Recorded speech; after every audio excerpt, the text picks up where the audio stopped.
मित्रों, हम जिस तरह से बातचीत कर रहे हैं नोटों की बारिश वाली तंत्र क्रिया के बारे में, जिसमें कुछ जीव जंतु जो होते हैं बहुत ही सही तरीके के माध्यम बनते हैं नोट कमाने के या फिर एक सुखद जीवन जीने के तंत्र से। इसी तंत्र में, इसी नवयुग में आपको ऐसे भी लोग मिलेंगे, ज्यादातर लोग मिलेंगे जो आपको ठगने की प्रक्रिया में आगे रहेंगे, आपको धोखा देंगे, क्योंकि आपको पता नहीं होगा इन सब चीजों के बारे में।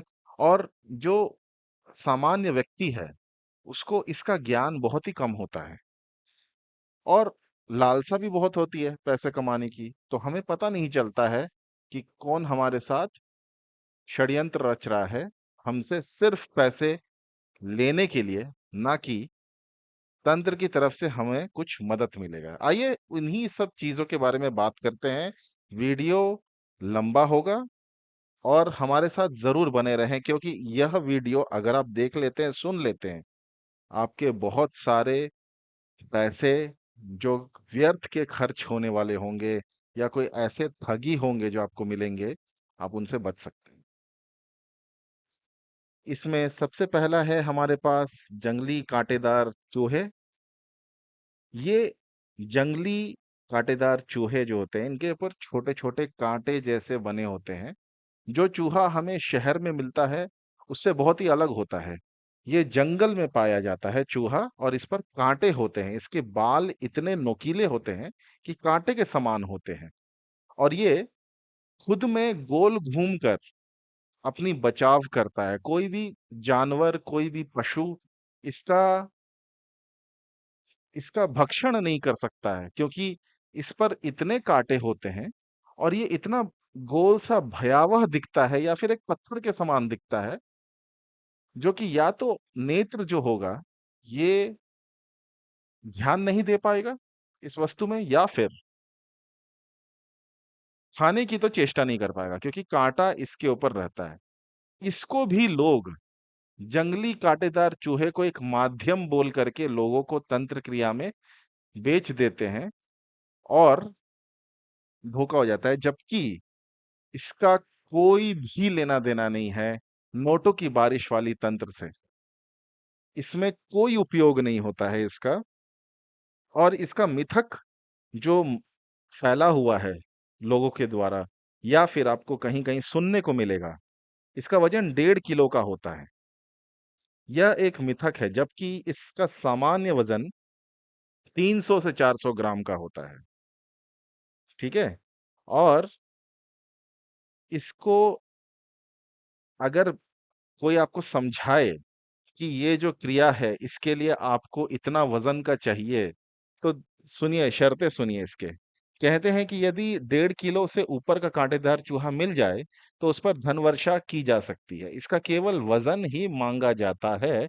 कहीं कहीं पर जोड़े में वजन होते पर भी धनवर्षा का दावा किया जाता है। इसमें कोई फंक्शन नहीं होता है। ठीक है। तो हमें इन सब चीजों से बचना चाहिए। दूसरा हमारे पास है 1500 के नोट। आपको पता ही होगा कि मोदी जी ने जब से बंद किया था 1500 के नोट, उसके बाद से कुछ लोग आपको इंटरनेट पर मिल जाएंगे, या फिर बैकडोर पॉलिसी बोलते हैं, या कि पीछे के रास्ते से आपको बेचना चाहेंगे 500 और 1000 के नोट, जिसमें जो संख्या होगी उनकी एक लाइन में होगी। मतलब कि अगर उसका संख्या, नोट की संख्या जो होती है, सीरियल नंबर, वो नंबर आपको 1 2 3 4 या इस तरह से इंक्रीमेंटल ऑर्डर में मिलेगी, बढ़ते हुए संख्या। इसको बेचते हैं लाखों करोड़ों रुपए में। इस पर धन वर्षा की जा सकती है, जबकि ये कोई माध्यम नहीं है। नोटों की बारिश का तंत्र में इसका कोई भी माध्यम, कोई भी प्रयोग नहीं होता है। ठीक है। इसमें मिथक क्या है? ऐसा कहा जाता है कि ये नोट एक खास मुहूर्त में बने हुए हैं, इसीलिए इनमें शक्ति आई हुई है और उस पर धन वर्षा होती है, जबकि ये सिर्फ ठगों का फैलाया हुआ माया जाल है। इन पर कोई धन वर्षा नहीं होती है। तो मित्रों, आपको इस तरह के चीजों से बचाव करना चाहिए। 1500 के नोट मार्केट में तो नहीं चलते हैं, तंत्र पे चलते हैं करके बेचने वाले बहुत सारे मिल जाएंगे। कृपया करके सावधान रहें। तीसरा हमारे पास आपको बहुत ही ज्यादा सुन के अचंभा लगेगा ये बात को, मगर देखिए मेरा काम है सच्चाई बोलना, और मैं वो ही कर रहा हूं। राम दरबार सिक्का 1818, सन 1818 के सिक्के आपको मिलेंगे राम दरबार के। और मार्केट में कभी आपको ऐसे मिलेंगे जिसमें राम जी खड़े हैं सिर्फ, या फिर उनके साथ सपरिवार माता सीता, लक्ष्मण जी और हनुमान जी बैठे हुए मिलेंगे। सन 1818 का सिक्का, एक तांबा का सिक्का होता है वो, ठीक है। और उस पर ऐसा बोला जाता है कि अगर आप सिक्का पे एक सुई रख देंगे तो वो खड़ा रहेगा। ऐसा कुछ नहीं होता है, ठीक है। और इसके बारे में मिथक क्या फैलाया हुआ है। नील घटना एक सामान्य प्रक्रिया है। अब नील घटना के बारे में आपको कुछ देर में बताऊंगा मैं। पुराने तांबे के सिक्के के साथ ये अक्सर हो जाता है, लेकिन ठगों के सिक्के पर एक केमिकल लगा होता है, उससे ये सब होता है। अब आपको मैं बताता हूँ नील प्रक्रिया क्या होती है, नील घटना या नील प्रक्रिया। एक नीला जो होता है ना, जिसके नील कलर करते हैं सफेद कपड़ों को, वैसा पानी में इस सिक्के को डाल देते हैं और बोलता है कि नीला हट जाता है। असली सिक्का होता है वो। ऐसा कुछ नहीं होता, उस पर केमिकल लगा दिया जाता है और उस सिक्के को डिप करके दिखाया जाता है आपको वीडियोस में, या फिर आपके सामने दिखाएंगे और बोलेंगे कि ये असली सिक्का है क्योंकि नील हट गया है पानी में, पानी एकदम साफ पीने लायक हो गया है। ये सब मिथक है, ये सब ठगों का बनाया हुआ माया जाल है। इस पर ना फंसें आप लोग, ठीक है। इसके बारे में क्या बोला जाता है सुनिए। मार्केट में नील घुले पानी में ऐसे सिक्के को डालने पर नील छट जाती है और पानी एकदम साफ हो जाता है। ऐसे सिक्के के ऊपर सुई टांगने पर सुई सिक्के के ऊपर चारों तरफ गोल घूमने लगती है। ऐसे सिक्के पर जब चुंबक लगाई जाती है तो चुंबक चिपकता नहीं है। तो ऐसे सिक्के पर धन बारिश की जाती है, या उसे बेच दिया जाता है, या उस पर सट्टे लॉटरी के नंबर भी निकाले जाते हैं। आप कृपया करके इन सब मामलों में ना पड़े। इन सारे ठगों के माया जाल से आप बचे रहें। अगला हमारे पास है सन 1616 का सिक्का। ये सिक्का जो होता है ईस्ट इंडिया कंपनी का होता है। मुस्लिम साम्राज्यों में भी इसका इस्तेमाल होता था। दावा किया जाता है कि इस सिक्के को खुले आसमान में यदि रख दिया जाए तो कुछ देर में यह सिक्का बादलों को आकर्षित कर लेता है, और कुछ समय बाद चाहे कुछ बूंदें गिर जाएं, भले एक दो हो, मगर पानी जरूर गिरता है। इस सिक्के पर भी बारिश का दावा किया जाता है, और इस सिक्के को करोड़ों में से भी सेल किया जाता है। इसके बारे में मिथक क्या है सुन लेते हैं। सिक्के को धूप में रखने पर बारिश होती है, यह मिथक है। हाँ, कई बार बादल बनते जरूर देखे जाते हैं। अब वो सिक्के के कारण है या नॉर्मली बादल घटने बढ़ते हैं रहते हैं, उसके कारण है, उसकी वजह से होता है, मगर कहना मुश्किल है। ऐसा कोई भी मान्य प्रमाण नहीं है कि इस सिक्के से अगर आप धूप में रखते हैं तो बादल आ जाएंगे। ये सब मिथक है, इस पर ना फंसे आप लोग। आप लोग अपने पैसे समय बचाएं, ठीक है। 5 हिरण का नोट, ये एक और ठग चल रहा है मार्केट में, जिसको आपको बोला जाता है कि तंत्र में इसका प्रयोग किया जाता है। 5 हिरण का नोट, ठीक है। इसके बारे में अब मैं बताने वाला हूं। ये नोट लाखों में बताई जाती है।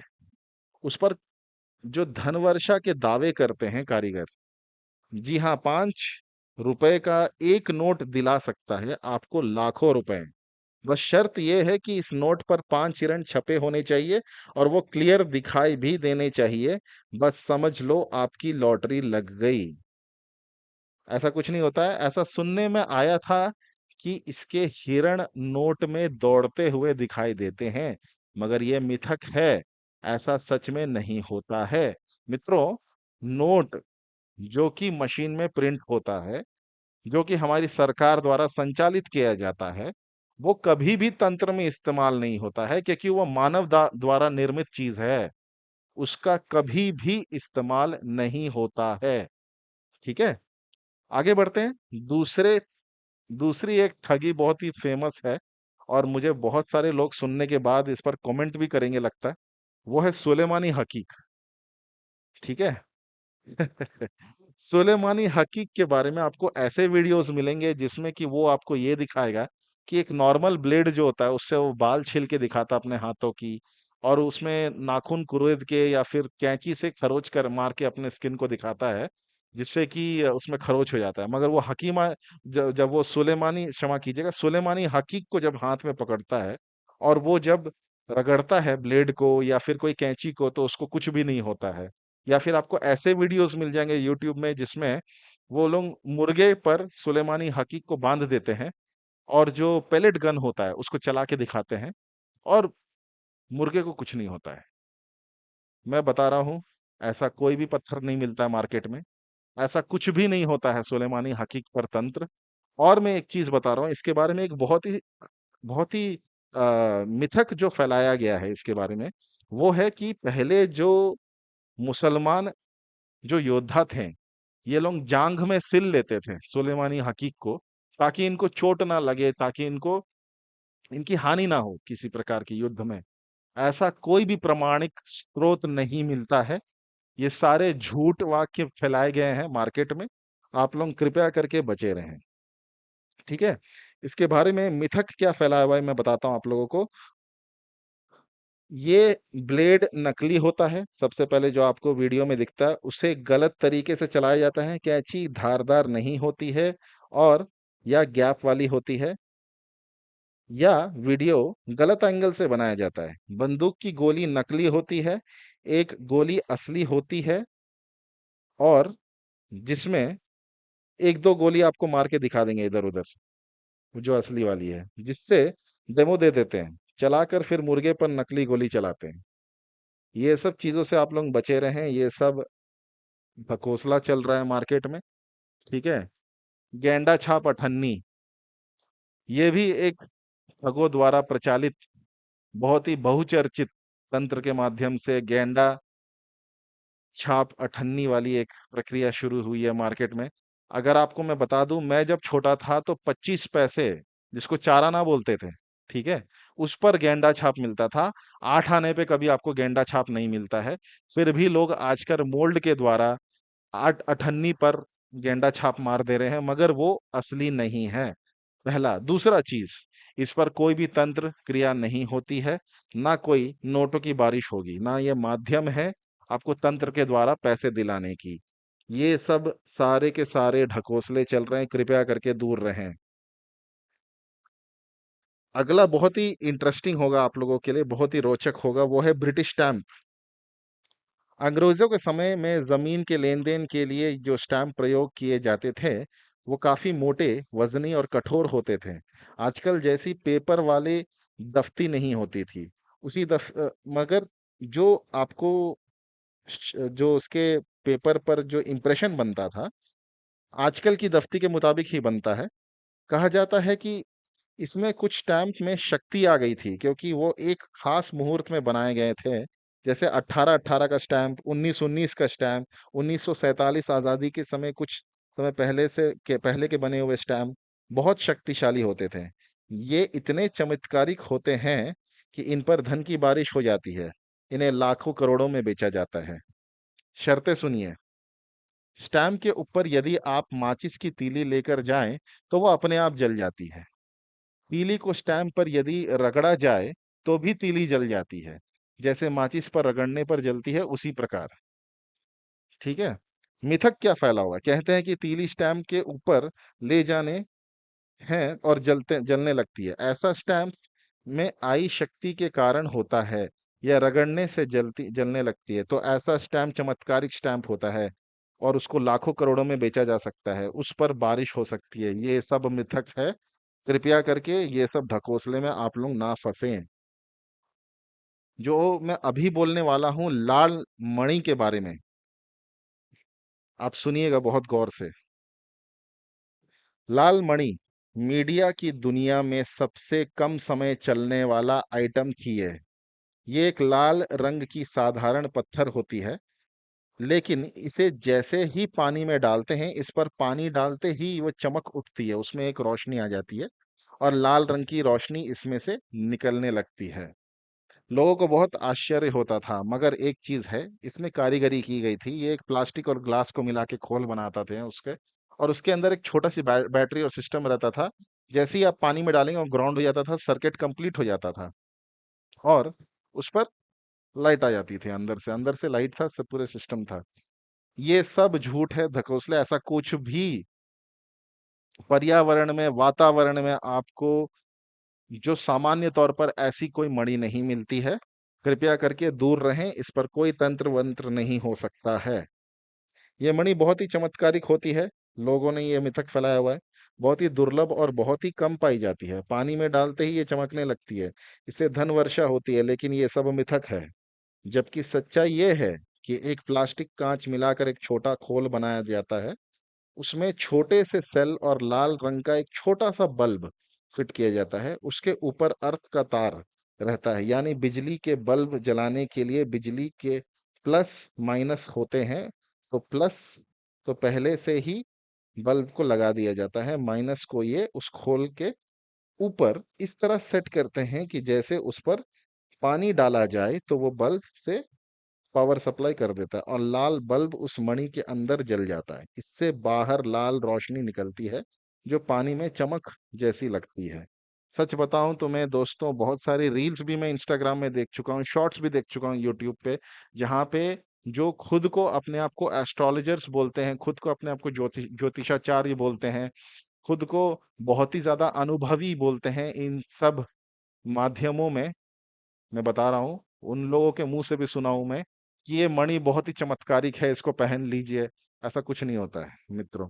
इस पर ना कोई तंत्र बारिश होती है। चंद्रमणि, लाल मणि की तरह चंद्रमणि भी है एक मार्केट में। जिस प्रकार से इसके ऊपर भी बहुत सारी मार्केटिंग की गई है तंत्र की, कि ये तंत्र के लिए बहुत ही लाभदायक है, नोटों की बारिश हो सकती है, ऐसा कुछ भी नहीं होता है इस पर।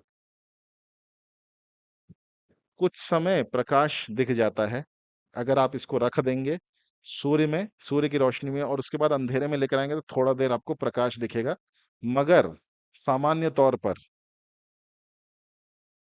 आपको एनवायरनमेंट में ऐसा कोई चीज मिलता नहीं है। ये रेडियम से बनी होती है ये पत्थर, ठीक है।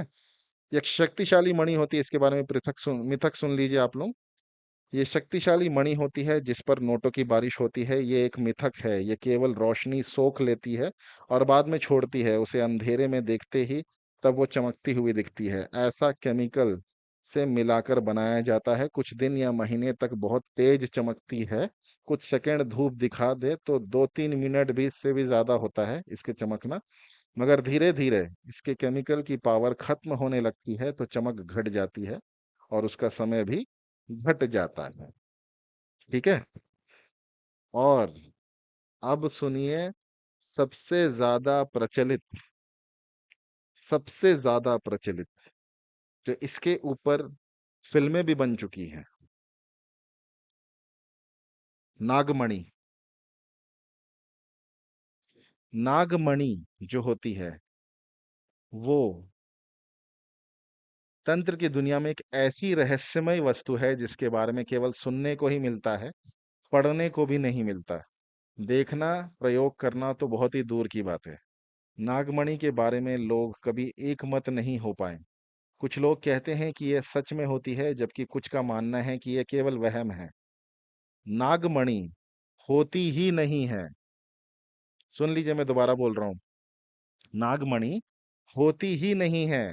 आज हम आपको इसकी सच्चाई से अवगत कराएंगे। कोई नाग जब 100 साल से ऊपर हो जाता है, तब उसके सिर पर एक मणि पैदा होती है, जिसे नागमणि कहते हैं। नागमणि नाग के सिर पर पाई जाने वाली एक ऐसी मणि है जो बहुत ही चमत्कारिक, जादुई होती है, जो बहुत तेज रोशनी की तरह चमकती है। कहते हैं कि यदि कहीं मिल जाए तो आदमी करोड़पति हो जाता है और जादुई शक्तियों का स्वामी हो जाता है। इस मणि पर भी नोटों की बारिश की जाती है। यदि इसे बेचा जाए तो इसकी कीमत भी 1000-1200 करोड़ से कम नहीं होती। इसके बारे में मिथक सुन लेते हैं मित्रों। नागमणि बहुत दुर्लभ वस्तु होती है, आसानी से नहीं मिलती है। एक वीडियो में एक नाग के सिर से काला सा पत्थर निकाला जाता है, वो भी फेक वीडियो है। मणिधारी नाग आसानी से कहीं नहीं मिलते हैं। ये पहाड़ों पर जंगलों में बहुत भीतर पाए जाते हैं। ये इतनी दुर्लभ होती है कि आज तक किसी भी ग्रंथ या किताब पुस्तक में नागमणि को लेकर कहीं भी विस्तार पूर्वक नहीं लिखा गया है। यदि हमें असली मणि मिल जाती है, तब भी उसका क्या प्रयोग हम कर सकते हैं, वो भी विस्तृत रूप से पता नहीं है लोगों को। मैंने कई गुरुओं, अघोरी, अघोड़ों, सपेरों, तांत्रिकों, महागुरुओं में इसके बारे में पूछताछ की है। ये जो लिख रहे हैं, ये जो लाइन मैं जो पढ़ रहा हूँ आप लोगों के सामने, ये हमारे जो ऑथर हैं इस किताब के, हरेश तंत्र शक्ति साधना केंद्र से जो प्रसारित नोटों की बारिश किताब है, इसका हरेश जी कह रहे हैं अपनी तरफ से। और ये किताब को उन्होंने लिखने में बहुत सारे जगह घूमे हैं, लोगों से बात किया है, बहुत रिसर्च किया है, उसके बाद ये किताब मैं पढ़ रहा हूँ आप लोगों के सामने। मगर किसी को कुछ नहीं पता है। यही सच्चाई है। जैसे कि पाठक जानते हैं कि मैं स्वयं एक साधक हूँ। मैंने कुछ साधना करके शक्तियों को सिद्ध किया है। जब उनसे मैंने इसके बारे में पूछा तो उन्होंने इसके बारे में कुछ भी बताने से मना कर दिया। फिर एक शक्तिशाली शक्ति को सिद्ध किया। उससे मैंने नागमणि का पूछा, तो उसने मुझे 3 अलग-अलग नागमणियाँ दी। ये तीनों नागमणियाँ अलग-अलग रूप, रंग, आकार की थी और बहुत ही छोटे आकार की थी। पूछने पर उस शक्ति ने बताया कि नागमणि वाला जो सांप होता है, वो अलग होता है और इच्छाधारी सांप अलग होता है।